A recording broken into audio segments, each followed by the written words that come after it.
Welcome to Spotlight. I'm your host, Josh Chapman. Today we have a special program. We'll be joined by Senator Elissa Slotkin.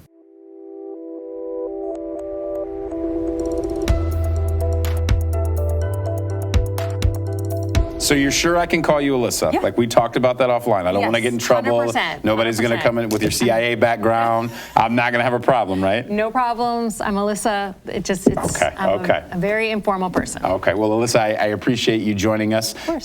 It's not every day that a senator is in the Blue Water area, the Thumb region. So what has you in Port Huron today? Yeah. Well, I figured there was no better place to come to than Port Huron and to the county in general to see kind of the real story on the ground with what's happening with the whole conversation around Canadian tariffs, right? You guys are a border community. I was just put on the Homeland Security Committee in the Senate. You know, I'm in my first 100 plus days.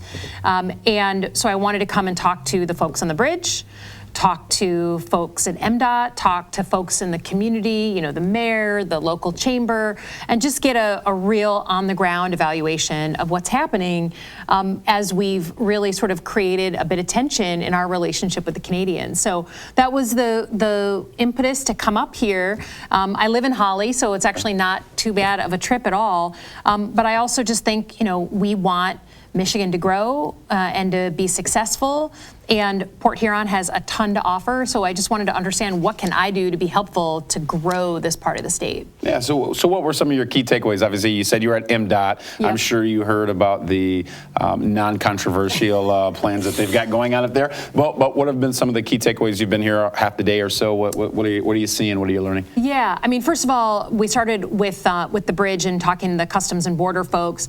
And, you know, I think it's hard to overstate how closely they work with the Canadians every day, and how successful they're being at stopping, you know, drugs from going one way over the border, people trying to smuggle themselves in, you know, in onesies and twosies coming over our way.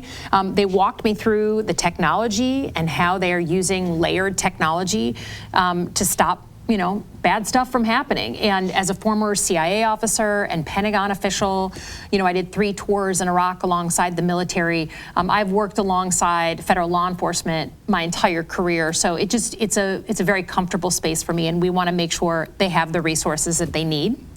Obviously, I just have to say, we did talk about what's coming in the next year, which is the Gordie Howe Bridge in Detroit, right? Mm-hmm. Opening of a new big bridge.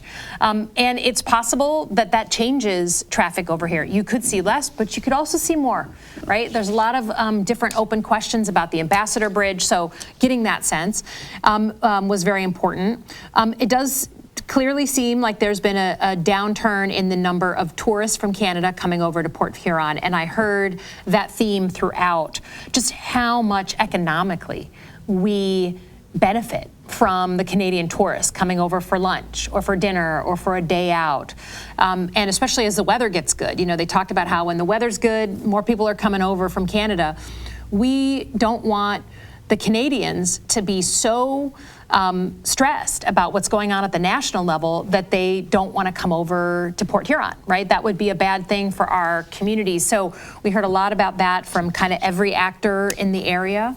From MDOT, just understanding their plans. And it was very good to get this sort of long and winding history with the community. And I think it was the perfect story of just like, if you don't talk to people on the ground, you're not going to get it right. And I think they've tried to make up for that, and they're working on that, and have a plan that will do good things for the community. But it's just was interesting as a new senator to learn the history. And then obviously hearing from our business leaders, from our local mayors and supervisors and councilmen and prosecutors and all the leaders who make this place tick. Just a lot of uncertainty about cuts to funding. Yeah. You know, Medicaid, Medicare, Social Security, education funding. It's all very much an open question. Yeah. And this community you know, has a lot of overlapping needs, and you can start to see how impactful it will be if we devastate, some of these budgets, what it will mean for the community. So I wanted to hear that with my own ears. Yeah. So it sounds like you've had an eventful first 100 days. Yeah. So how did you get into the kind of the space that you're in? I must admit I did not feel more comfortable when you just gave us a snippet of your background that I'm not going to go missing for calling you Elissa. No problem. But how did you get to where you're at today? What was that journey or path? Well, I grew up in Michigan, and my family was in the hot dog business, Okay. and I really didn't want to go into the hot dog business. Okay. That was not going to be my path, much to my father's chagrin. Yeah. I happened to be in New York City on my second day of graduate school when 9/11 happened. Okay. So to say that impact changed the trajectory of my life would be an understatement. By the time the smoke cleared, I knew that I was going to go into national security. Within a year, I had been recruited by the CIA to be a Middle East specialist, and a year after that, I was on my first of 3 tours in Iraq. So I spent basically my 20s and early 30s doing a year in Iraq, a year back, a year in Iraq, a year back, in between working for whoever was the commander-in-chief, right? I worked for President Bush, I worked for President Obama, actually in the White House for both of them, right? I got to work at the National Security Council for 2 very different presidents. And I try to explain to people that in national security, you work alongside people for 15 years and have no idea how they vote, right? It's not a political thing because all you care about is protecting the United States. All you care about is the mission of preventing another terrorist attack or a homeland threat of some kind. So that was my thing, right? I was a national security person, under the radar, and in 2016, I just felt like the tone and tenor of politics got nastier, more polarized. I didn't recognize it. And I ultimately decided to run for the first time in 2018 as a congresswoman representing the Lansing area.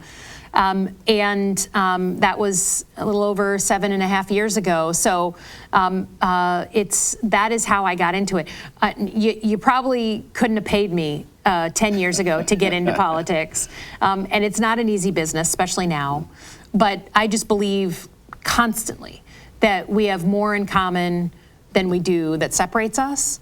And we're just living in a deeply polarized time, and it doesn't have to be like this. It won't always be like this. But until we get healthy, my job is going to be one of the positive actors in this space. Well said. You talk about no hot dogs, and then your life changing. That's awesome. I was like, yeah, that's the coolest thing. So you kind of go through that path. You change your trajectory, service to others for your entire professional career, and obviously, as you mentioned, it's harder than ever. What are some of the things that you've been working on, or any pieces of legislation that you've introduced?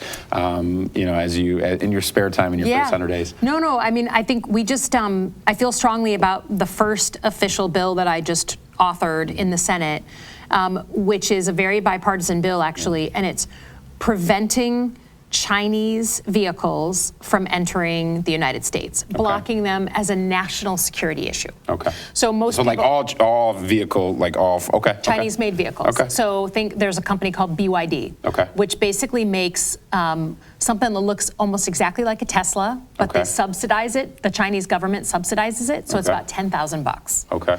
So the first one of these vehicles was sold in Europe in 2021, and they now have something crazy like 25% market share, right? Because people want a cheap vehicle. But all the data from those cars, the 3D mapping, the LiDAR, the geolocation of specific drivers, all that data is going back to Beijing in China. And I think the future of warfare, the future of our adversarial relationships is going to come down to control of data. And I don't want those vehicles driving around, taking pictures of Selfridge, and sending that back. I don't want them having geolocation data on certain individuals and can disable a car from abroad, right? I don't want any of that. I think it's a national security issue, not to mention the fact that I don't want, as someone who represents Michigan, to have a Chinese company that's selling a $10,000 car inside the United States, undercutting our entire market. So that was my first bill. I felt strongly about it. And again, not something that should be partisan.